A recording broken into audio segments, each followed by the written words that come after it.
Hey, welcome back. So up top, we've got a total for your entire project. So whatever your project is that you've decided, so you've got your project details right here. This is your project, and whatever that you've decided for that yellow bar is always going to give you a total for your entire project. As we were discussing in the previous video, that all the subtotals for each section or each group, they happen in the blue bars right here. The yellow row that we've got up top is giving you a contingency for the entire project. It's giving you a total, including the contingency for your entire project.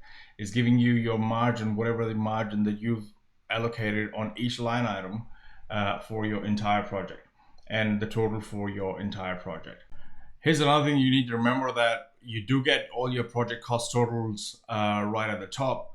However, let's say I come in here and I add another item. Let's say I do 10, 10, 2, whatever, 45. And there's one area like that. And I am going to, use that.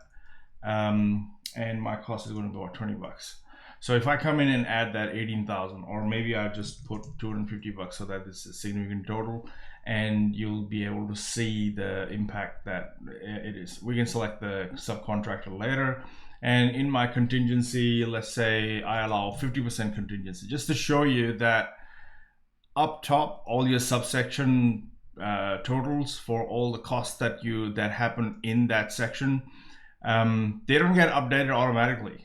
So only the formulas only work in these rows, which are there because if you have a lot of, I could have coded all of that, but the problem was that the speed at which Google Cloud currently works doesn't really work that way. It doesn't really work that well. So I didn't want to spoil anyone's experience using it, and that is why I kept all these smaller calculations. All of them were all done with the formula in them.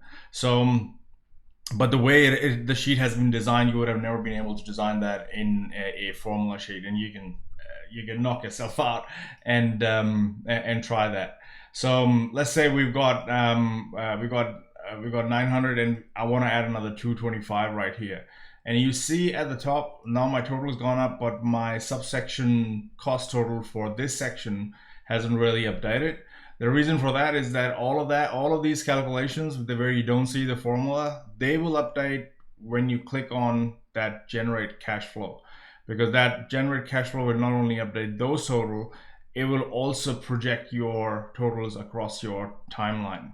And the best way to do that is, once you've done adding new items that you wanted to add in whatever section that you want to go in there, just click on generate cash flow if you want to see an updated total. And the moment you do that, it'll go and update that total for you and give you a percentage. So this is basically a percentage. This 77%, that means that this line item, site cleaning and bulk bins, that basically is 77% of your subsection total. And then that percentage right here is 59% of your total project costs. So these are the things that you need to remember.